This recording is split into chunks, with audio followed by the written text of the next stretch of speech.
Hey guys, how's it going? It's Johnny from D-Wood Fingerboard Decks, and today we're comparing this, a $1 fingerboard I got from Temu, to this, my over $150 Pro fingerboard setup. Is the price difference worth it? Let's find out.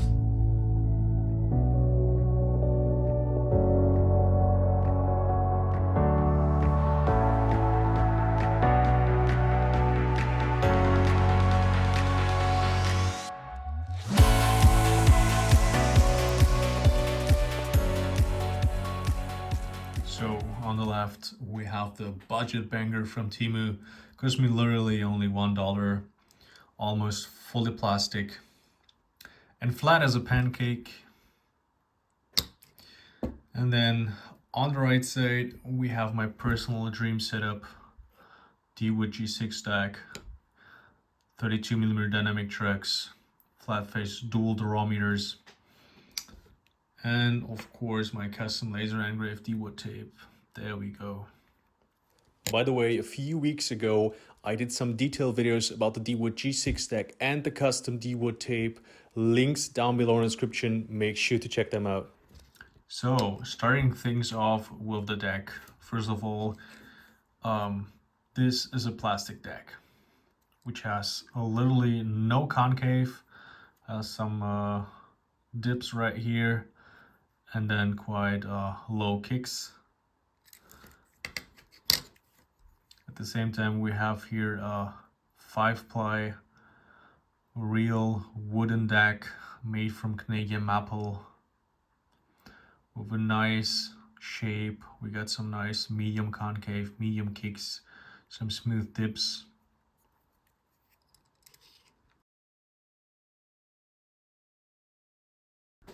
Now let's come to the trucks. So here we have some, they seem to be alloy trucks, but the first thing that I see is that you are actually supposed to have 4 screws on each base plate, but you have only 2. As you can see, there's 1 missing, and of course on the other side the second one is missing. The same with the second base plate, as you can see. So yeah, there are actually 4 screws missing. Next thing is, yeah, they seem to be alloy metal trucks, but as you can see, there's the cast seam sticks out right here. There we go. And it's super sharp, so kind of dangerous. The same we have on the other side, this little nose sticking out right here. And then what's interesting, the truck is actually one part, so we don't have separated base plate and hanger. And yeah, so we have actually no absorption through bushings, which are normally between the hanger and the base plate. So yeah, if you land your tricks and you have no absorption, it's super hard and uncomfortable, and I actually think they might break after some time. So yeah, these are the trucks. They look a little bit weird because you have this this little gap in the middle. So if you do some grinds, they will probably always, the kingpin will probably always touch the obstacle. So yeah, that's kind of weird. And then on the Pro setup, we have the dynamic trucks, yeah, which are super solid, fully metal. We have a separated base plate with a separate hanger. Both are connected with the kingpin, and then we have some bushings in between, so you have some nice and smooth steering, which is really nice. And then we have some details like the dynamic logo down on the base plate, and right there, yeah, we have 8 screws for both trucks, so no screws are missing. We have the kingpin, so we can actually adjust the hardness of the bushings, so we can just screw them in so it gets harder, and then we can lose them for a loose right. Depends what you personally prefer. And yeah, of course, we have a pretty nice shape on the dynamic trucks, as you can see. They look really beautiful. So that's all about the trucks. Now let's come to the wheels. So on the Temu deck, we have some super cheap plastic wheels with no bearings inside, and they're super loose. As you can see, they're moving around. So if you ride, probably they are positioned like this. So they have an angle, they're not straight. Yeah, which is actually not how it's supposed to be. The wheels don't really roll smoothly. Some of them don't roll at all if you put some pressure on. That's horrible.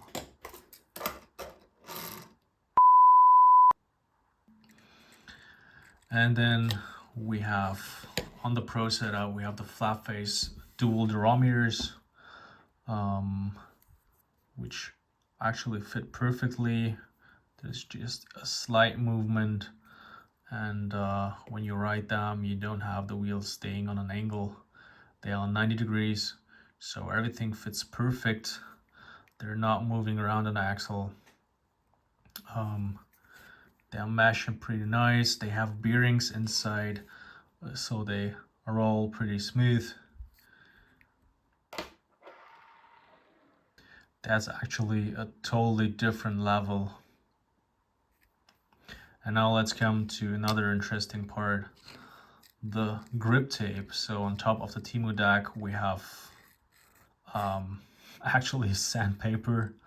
There we go. I'm not really comfortable. And then on the Pro deck, we have the custom D-Wood tape, which is foam tape. It's super grippy, it's soft, and it's super comfortable for extra long sessions.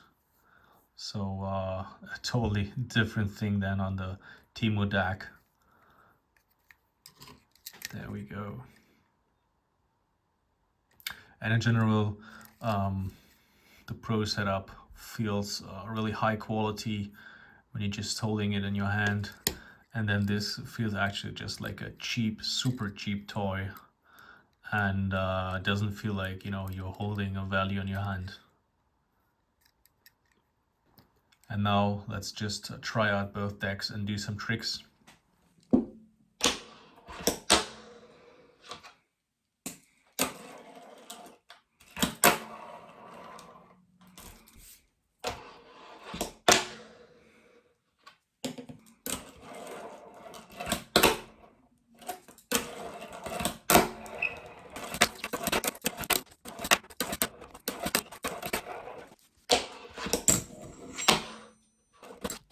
Every single time I'm trying to do a trick on the Temu board, it feels totally different. Meanwhile, the Pro board is super consistent with every single trick.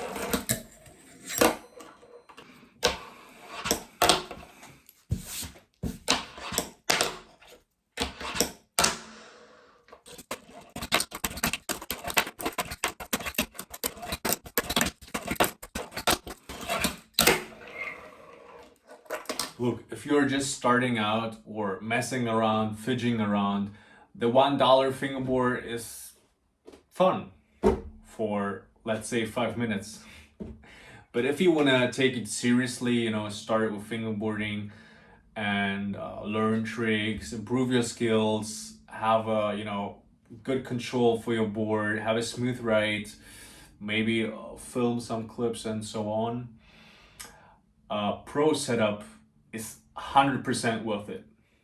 That doesn't mean that you have to spend $150, but quality gear like D-Wood deck, good tape, professional fingerboard trucks and wheels definitely make a huge difference. Plus we've got both in the shop, professional fingerboard decks and good tape. So if you're curious, no pressure, just sharing what works good for me. Link is down below in the description. Now, if you had $150 to spend on fingerboard stuff, what would you buy first? Deck, trucks, wheels? Just let me know down below in the comments. And don't forget to subscribe for more fingerboard content every week. It's totally for free. If you like that video, just leave a thumb up and hit the notification bell to stay tuned and don't miss any of the upcoming videos. Thanks for watching, guys.